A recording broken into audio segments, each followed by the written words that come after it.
this is interesting. So one question here is how high this threshold is, and the other question is how low this overhead can be made in practice or in theory.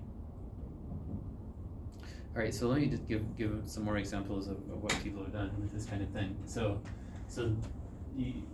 different ingredients. So one is you have to talk about what noise model you're going to worry about, and usually, I mean, so we saw sort of last time on Tuesday, I guess, that there's different kinds of noise, and there's all sorts of kinds of noise that we don't even really understand in these devices. So we're not really sure what the noise is often.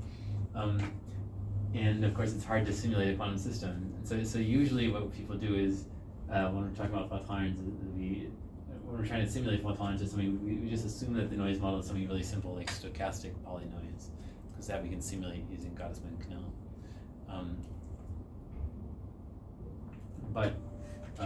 Yeah, that's something we need to worry about. Right, so then we talk about what the quantum error correcting code is that we're going to use.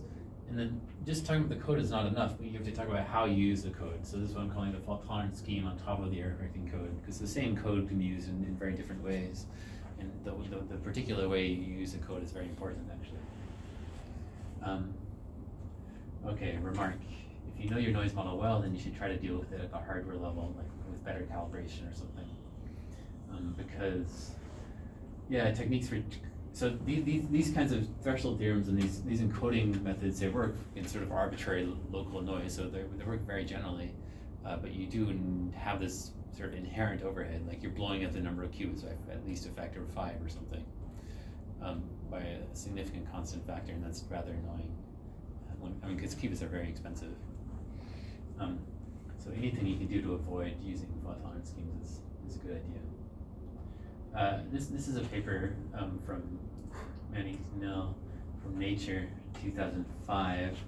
So this is an interesting kind of chart. So let me try to explain what this picture is showing us.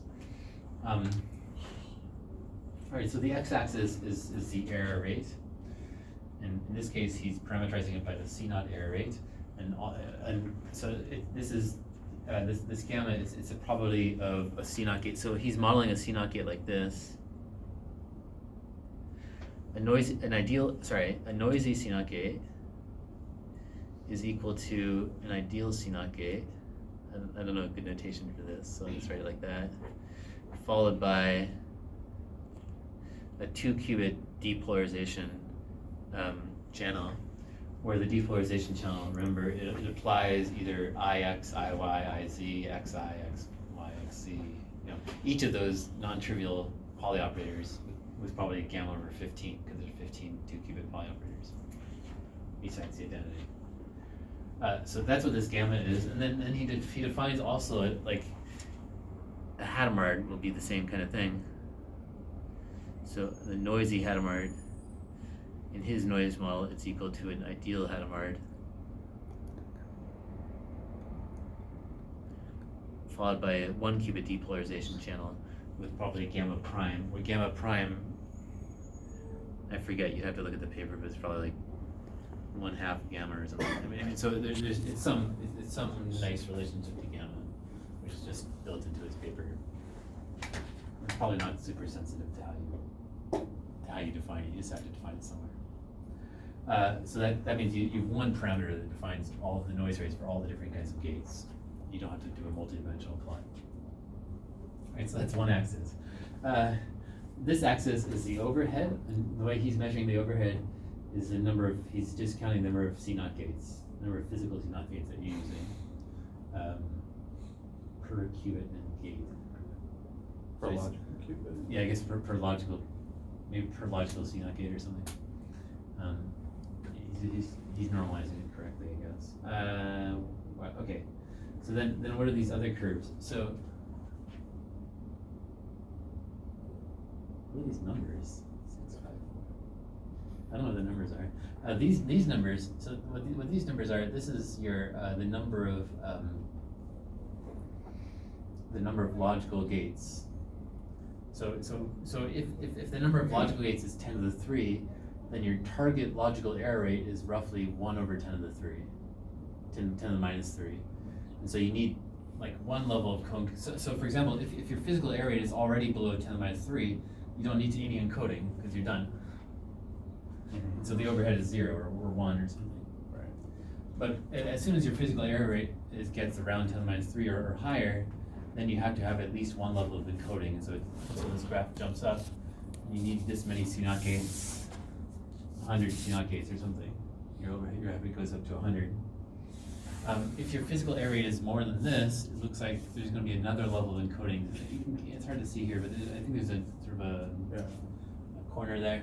I think that the reason for the corner is because he's doing a different level of concatenation. So he's doing 2 levels of encoding instead of 1. And so the overhead jumps up to 10⁴. So instead of 10 squared, now we have 2 levels of encoding, so the overhead is roughly 10⁴. And then, yeah, so if the physical error rate gets larger and larger, so then you need more and more levels of encoding, and the overhead just gets higher and higher. But it doesn't, you can't keep on doing this forever, because above the threshold, you don't get any improvement no matter how many levels of encoding you use. So you only get improvement if you're below the threshold, and then you use more and more levels of encoding. So that's why this sort of asymptotes up here. And roughly, I think he was showing, I forget what he says in the paper, but I think he has a threshold that's on the order of 3%. But still, I mean, you shouldn't read that and say that 3% is okay. Because if your error rate is, first of all, 3% is not okay, but even if you're below that, even if your error rate is 2.9%, that means you're just like here, and you're almost at the asymptote. So the overhead is astronomical, 10 to the 8, 10 to the 10. I mean, you don't want to be working in that range. You want to be working at well below the threshold, well below the asymptote, so that things are down here.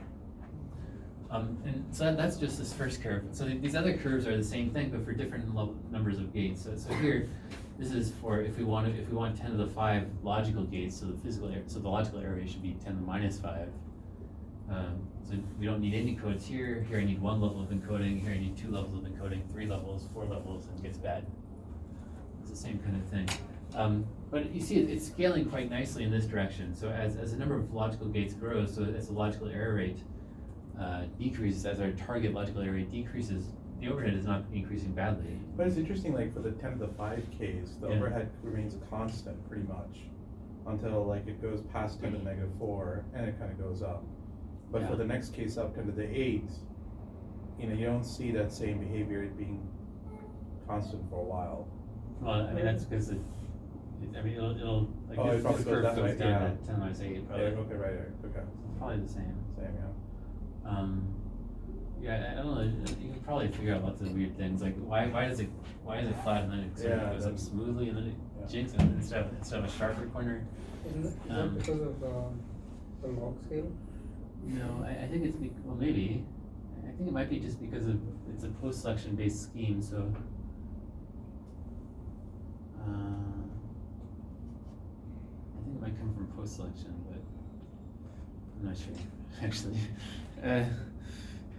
Yeah. So anyway, if you have a scheme, you can imagine drawing this kind of picture yourself. It probably takes a little work, and then you can look at whatever you want. So you can say, okay, I'm running Shor's algorithm, so I need 10 to 11 gates, and 10 to 11 is roughly 10 to 13.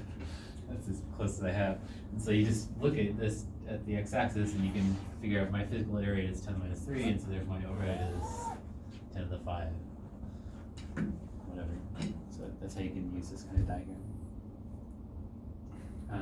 So this is only for the post-selection based scheme? This is only for his particular scheme. Yeah, so every scheme would have its own picture. Yeah. Yeah. And some schemes would be better in certain regions than others. So like this scheme, this paper, this scheme is interesting because its threshold is extremely high, but it's not so interesting because the overhead is also quite high. So if you start with a low error rate, you probably want to you wouldn't use this scheme at all. You just switch to a different scheme. Probably. So that's one of the problems, I guess. Yeah. Okay. Yeah. So if we already know the parameter gamma, so is there any efficient way to simulate a channel by unit terms, like by circuits? Well, No, I mean, I'm just saying you can use Gauss-McNeil.